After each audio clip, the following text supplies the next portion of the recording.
नमस्कार साथियों, मैं इकबाल खान।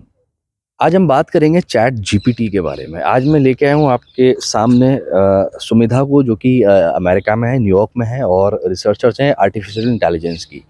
तो चैट जीपीटी के बारे में बात करेंगे क्योंकि ये भी बड़े कौतूहल का विषय है, खासकर उन बच्चों के लिए जो उससे आंसर चुराते हैं क्वेश्चन के आंसर्स देने के लिए। आपका स्वागत है मेरे यूट्यूब चैनल थैंक पर।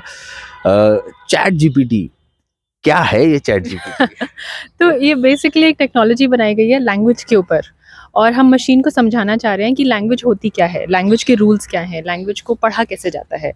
तो इस चीज़ के लिए आपको एक बहुत बड़ी चीज़ करनी होती है कि अगर जैसे किसी बच्चे को आपको समझाना है कि लैंग्वेज होती क्या है, तो आपको उसे बहुत सारे एग्जाम्पल्स देने पड़ेंगे।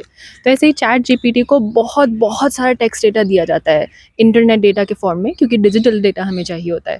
तो विकीपीडिया आर्टिकल्स हो गए, बुक आर्टिकल्स हो गए, कोई भी कोड रिपोजिटरीज जो होती हैं, और कोई भी न्यूज़पेपर आर्टिकल्स हो गए जो कि डिजिटली अवेलेबल हैं, वो हम एक मशीन को बेसिकली बहुत सारे सब्सटैंशियल अमाउंट में दे देते हैं, और हम बोलते हैं कि इससे आप लैंग्वेज के रूल्स समझ लीजिए। तो लैंग्वेज की अंडरस्टैंडिंग क्या है, दो वर्ड्स अगर सेम है लेकिन तो डिफरेंट कॉन्टेक्स्ट में यूज़ हो रहे हैं, तो इसको डिफरेंस कैसे करना है। जैसे I am going to the bank to get some money versus I am sitting on the banks of river Yamuna. इसमें बैंक दो बार यूज़ हुआ है, but there are different context. तो इन दोनों चीज़ों को समझने के लिए हमें बहुत सारे एग्जाम्पल्स चाहिए। हमने सारे एग्जाम्पल्स एक मशीन को दे दिए। अब बेसिकली जब मशीन इतने billions and trillions of examples पे ट्रेन हो जाती है, इसे हम ट्रेनिंग कहते हैं, बेसिकली आपने डेटा से उसे ट्रेन कर दिया, तो अब वो ये समझना शुरू हो जाएगी कि अगर आप उसे बोलेंगे कि I need to go get some money, where should I go, तो उसको ये समझ आ जाएगा मुझे बैंक बताना है, बिकॉज उसको उस चीज़ का कॉन्टेक्स्ट समझ आ गया है। या फिर अगर हम नेक्स्ट वर्ड की बात करते हैं कि वो बोलना चाह रहे हैं कि I am walking next to the river with तो उसको ये समझ आएगा कि अगर आप वॉक कर रहे हैं तो हो सकता है आप डॉग के साथ वॉक कर रहे हो, एक पर्सन के साथ वॉक कर रहे हो, तो इसे हम कॉन्टेक्चुअल लर्निंग बोलते हैं। तो चैट जीपीटी को वो एक कॉन्टेक्चुअल लर्निंग समझ आ जाती है। तो इमेजिन करिए कि आपने एक मशीन को एक पूरी लैंग्वेज जो है वो सिखा दी। अब आपने जब पूरी लैंग्वेज सिखा दी तो आप उसमें क्वेश्चन आंसर्स भी कर सकते हैं। तो चैट जीपीटी कैसे काम करता है, वो ये देखता है कि आपने जब उससे कोई क्वेश्चन पूछा तो वो एक आंसर जनरेट करना शुरू करेगा, और हर नेक्स्ट वर्ड की वो देखेगा कि प्रोबेबिलिटी क्या होनी चाहिए, क्या ये वर्ड फिट हो रहा है या नहीं। अगर वो उस मशीन के एल्गोरिदम के साथ फिट हो रहा होगा तो वो उसको वहाँ पर रख देगा। That is how the answers are generated. तो हम जो ये इतनी इतनी बड़े बड़े टेक्स्ट को वो कर देते हैं। कोई भी स्क्रिप्ट, मैंने एक बार राइट। खुद मेरे को एक स्टोरी एक स्क्रिप्ट लिखनी थी, तो हाँ मैंने जी। ट्राई किया। मैंने कहा चैट जीपीटी सब चला, सभी लोग चला रहे, तो बिल्कुल। मेरे मन में भी कौतूहल आया। मैंने कहा एक काम करते हैं, आज चैट जीपीटी ट्राई करते हैं। तो मैंने अभी उसको डाला, जैसे हम लोग स्टोरीज लिखते हैं, तो मैंने डाला कि मोहब्बत के शहर आगरा में महिला ने लगाई फांसी। मैंने देखा कि क्या आता है, लेकिन यार अमेजिंग, मतलब उसने उसके ऊपर भी स्क्रिप्ट लिख के मेरे को दे दी। ये कैसे हो सकता है, इतना कमाल? तो वैसे कुछ-कुछ टॉपिक्स हैं जो कि बोला गया है चैट जीपीटी को, ये वाले like stay away from these topics, because company के अपने रेगुलेशंस होते हैं।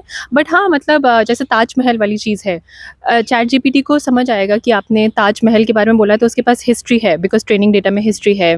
उसके बारे में जो उसका काम हुआ है, whether it's called the monument of love और नॉट, वो उसको चीज़ पता होती है। So it's able to generate all of these things. एक जो इनोवेशन होता है ना, वो हम बेसिकली एक मशीन को सिखाने की कोशिश कर रहे हैं। अच्छा, कई लोगों को लगता है ये खतरा भी है। कई यूएस के ही कई लोगों ने बोला है, कई काफ़ी रिसर्चर्स हैं, कहा है कि चैट जीपीटी आने वाले समय में बहुत बड़ा खतरा बन सकता है। तो क्या हाँ है जी। इसमें, कितनी कितनी सच्चाई है? नहीं, ये तो चीज़ अभी भी हम देख रहे हैं, इसको हम हैलुसिनेशंस बोलते हैं। तो इसमें ये होता है कि कभी-कभार फैक्ट नहीं समझ आते, तो वो कुछ भी आपको बना के दे देगा, और अगर आप एक लर्निंग प्रोसेस में हैं, तो आप उसको बिलीव करना शुरू हो जाएँगे, क्योंकि आपको लगेगा ये तो सही आंसर्स दे ही रहा है, क्योंकि ग्रामर खराब नहीं होती उसकी, बिल्कुल ठीक होती है। तो हमें इस चीज़ के लिए कॉग्निसेंट होना पड़ेगा कि ये एक मशीन का ट्रेन्ड एल्गोरिदम है। हम इसको फैक्ट की तरह नहीं ट्रीट कर सकते, फैक्ट चेक्स होना ज़रूरी है। तो exactly, that is a point. Exactly, ये या बड़ा महत्वपूर्ण पॉइंट है कि वो एक मशीन है, या और आप उसको उस मशीन के ऊपर पूरी तरह बिलीव नहीं कर सकते। एक्सपर्ट्स एक तो बार कहते आप हैं। अगर एक्सपर्ट है तो आपको उसको भी आपको देखना, जांचना ज़रूरी है। ये बहुत बड़ा पॉइंट है, खासकर स्टूडेंट्स के लिए, right? I would like to bring this to everyone's notice. आगे चलकर भी I don't think it should be a human versus an AI thing. It should always be a human with an AI. It should be an effort which is together. ऐसे आप replace नहीं करेंगे। आपको expert matter subject, मतलब आपको बनना है subject matter expert. आप ये नहीं कर सकते कि मशीन मेरा पूरा काम कर देगी। कुछ चीज़ें हैं जो ऑटोमेट हो सकती हैं, बट जहाँ पर आपका एक्सपर्ट ओपिनियन आनी चाहिए। आप जैसे आज जर्नलिज्म में हैं, तो आपको समझ आएगा good journalism versus bad journalism क्या होता है। It is always required for you to understand कि चैट जीपीटी ने कोई आर्टिकल प्रोड्यूस कर दिया, अब उसकी क्वालिटी कैसी है, वो अच्छी है, ये ऑडियंस के सामने रखने लायक है, is this topic like worth talking about. These are things that have to come from you. आज अगर मैं AI एक्सपर्ट हूँ तो मेरे को ये चीज़ डिसाइड करनी पड़ेगी कि अगर इस मशीन ने कुछ प्रोड्यूस करके दिया है, इसकी ऑथेंटिसिटी क्या है, ये फैक्ट्स हैं या नहीं है, ये क्या आगे लोगों के काम आएगा या नहीं. These are things that I have to decide. So always human with AI, not human versus AI. क्या बात है, ये अच्छा पॉइंट था. तो मशीन मशीन है और ह्यूमन ह्यूमन है, राइट. आपको भी जांचना जरूरी है. तो एंड थैंक्स हमारे दर्शकों के लिए कि आपने इतनी अच्छी जानकारी शेयर करी जिससे लोग एजुकेट हों, सीखें और आगे बढ़े अपनी ज़िंदगी में. Thank you very much Sumedha.